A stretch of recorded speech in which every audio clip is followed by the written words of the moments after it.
కనిపిస్తూనే ఉంది. ఎక్కడ అలాంటి నాయకత్వం కనపడకపోవడం వల్లనే ఈ జాతి ఓట్లు వచ్చినప్పుడు ఆ రకమైన విధానంతో ముందుకు పోతుంది తప్ప వాళ్ళ తప్పు కాదు. ఇక మిగిలిన విషయం ఎవరు చెప్పినా పోరాటాలే చెప్తున్నారు, ఎవరు చెప్పినా ఉద్యమాలు చేయాలంటున్నారు, ధర్నాలు రాస్తారోకోలు చేయాలంటున్నారు. ఇంతకు మించి అభివృద్ధి ఏం లేదంటే ఎవరు చెప్పలే. ఈ జాతిని 30 ఏళ్లుగా ఈ జాతి అమాయకత్వాన్ని అందిపుచ్చుకొని 30 ఏళ్లుగా దోపిడీ చేసినటువంటి ఒకే నాయకుడు తప్ప మిగిలిన ఏ నాయకుడిని రాకుండా ఎక్కడికక్కడ కుట్రలు కుతంత్రాలు చేసిండు. కిరణ్ మాదిగ విధానాన్ని కానీ, కిరణ్ మాదిగ నిబద్ధత నిజాయితీని కానీ శంకించే అర్హత ఆ నాయకుడికి కూడా ఇప్పటికీ లేదని నేను ధైర్యంగా చెప్పగలను. ఈ నిబద్ధత నిజాయితీతోని భవిష్యత్తులో మాదిగ జాతి అభివృద్ధి నా ప్రధాన లక్ష్యం.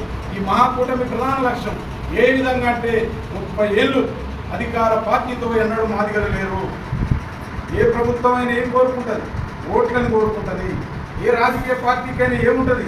రాజకీయ పార్టీ అంటేనే సమాజం నుంచి ఓట్లు వస్తే ఆ ప్రభుత్వం ఏలొచ్చనే ఆకాంక్షతోనే ఆ పార్టీలు పనిచేస్తాయి. కానీ ప్రతిపక్షంలో ఉన్నంత కాలం ఆ యొక్క పార్టీలకు అండగా నిలబడుతుంది. 30 సంవత్సరాలలో అధికారం వచ్చిన తర్వాత ఆ పార్టీ ఆ ప్రభుత్వాన్ని పాలిస్తున్న ముఖ్యమంత్రులే మాదిగ సమాజానికి శత్రువులుగా సూచించుకు రావడం వల్లనే ఈ జాతి అభివృద్ధికి నోసుకోలేదు, ఈ జాతి నాశనం కావడానికి ప్రధాన కారణమైంది. మహాకూటమి ఏం నిర్ణయం తీసుకుందో మీరు అది గమనిస్తూ అదే విషయాలను మన సమాజానికి చెప్పాలి. మహాకూటమి ఏం నిర్ణయాలు తీసుకుంది? 30 ఏళ్ళుగా దోపిడీకి గురైన ఈ యొక్క మాదిగ సమాజం ఈ రెడ్లో వెలమలో అగ్రవర్ణాలు చేయలే.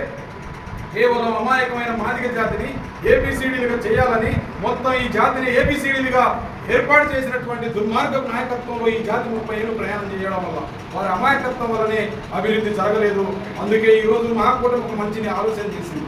దోపిడీ అవమానించినటువంటి ఆత్మగౌరవాన్ని వంచిన బీఆర్ఎస్ పార్టీ పట్ల ఈ 10 ఏళ్ళు 100 రోజుల వర్గీకరణ చేస్తారు 10 ఏళ్ళు చేయనటువంటి ఈ బీజేపీ పార్టీ మీద ఉన్న ఆగ్రహంతో భవిష్యత్తులో కాంగ్రెస్ అయితేనే మాకు అభివృద్ధి జరుగుతుంది. గతంలో ఉషమేర కమిషన్ ఇచ్చింది, ఆ కమిషన్ రిపోర్టులు మాదిగలకు అనుకూలంగా తెచ్చింది. కేవలం ఆనాడున్న తెలుగుదేశం బీజేపీ కుట్రలో భాగంగా ఈ యొక్క ఎంఆర్పీఎస్ ఉద్యమ నాయకుడైనటువంటి ఈ ద్రోహి చేసిన కుట్రలో భాగం గాంధీ భవన్ తగలబెట్టడం, అక్కడ మన బిడ్డలను కోల్పోవడం, సోనియా గాంధీ సభను అవమానపరచడం వల్ల ఆ వర్గీకరణ సమస్య జాప్యానికి గురైంది తప్ప కాంగ్రెస్ పార్టీ కాంగ్రెస్ విధానాలు వర్గీకరణకు అనుకూలంగా ఉన్నాయని గమనించిన మాదిగ సమాజం మొన్న జరిగిన అసెంబ్లీ ఎన్నికల్లో కాంగ్రెస్ అండగా నిలబడి అఖండ మెజార్టీతో గెలిపించుకుంది. ఈ గెలిపించుకున్న మాదిగల్ని మళ్ళీ కుట్ర చేసి బీజేపీ ఓట్లేపియాలి, చంద్రబాబు నాయుడు ఓట్లేపియాలని కుట్రలు పని మళ్ళీ మా ఓట్లు మాదిగలై బీజేపీ తెలుగుదేశం అని తిరుగుతున్న ఈ ద్రోహిని గమనించినటువంటి మహాకూటమి లేదు లేదు మేము కాంగ్రెస్కే ఓట్లేసినాం, ఈ అధికారంలో ఉన్న ముఖ్యమంత్రి రేవంత్ రెడ్డి గారికే మాదిగ సమాజం ఎప్పటికీ అండగా ఉంటుంది, మా సమస్య పరిష్కారంలో ముఖ్యమంత్రి గారే మాకు పెద్ద దిక్కుగా ఉండాలని మహాకూటమి పోయి ఇక్కడ అనేక దీక్షలు చేశాం, అనేక పోరాటాలు చేస్తున్న క్రమంలో మహాకూటమి నిజాయితీని నిబద్ధతని నమ్మినటువంటి ప్రభుత్వం చర్చలకు పిలిచింది. చర్చలకు పిలిచిన తర్వాత మేము పోయి చెప్పాం, అయ్యా మా అభివృద్ధి విషయంలో కొన్ని విషయాలు చెప్పదలుచుకున్నాం. మీరు కాంగ్రెస్ పార్టీ అక్కడ ఆ యొక్క నాయకుడిని చూసి ఒక్కడే ఈ జాతికి అంకితం అనుకొని మీరు మీ యొక్క మార్పులు చేస్తావు, దయచేసి అలాంటివి చేయొద్దని చెప్పి మేము ఒకటే చెప్పిన పార్లమెంట్లో మీరు ఇవ్వలేకపోవచ్చు. ఆ నాయకుడు చేసిన కుట్రల వల్ల మాదిగలందరికీ మీరు అన్యాయం చేయొద్దు. అవసరమైతే రేపు ఎన్నికల తర్వాత ఈ ఎన్నికల్లో మీకు అండగా ఉంటాం, కానీ ఎన్నికల తర్వాత మాకు రాజ్యసభ సీట్ ఇవ్వాలి, మాకు 2 ఎమ్మెల్సీలు ఇవ్వాలి, కార్పొరేషన్ చైర్మన్లలో మమ్మల్ని భాగస్వామ్యం చేసి మాకు మా జనాభాని బట్టి 10 నుంచి 15 ఇవ్వాలని కోరడం జరిగింది.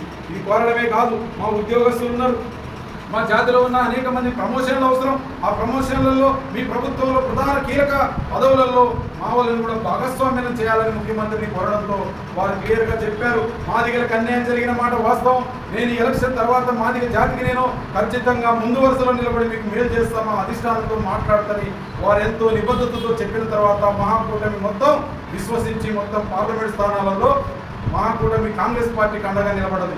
రేపు మాదిగలు మొత్తం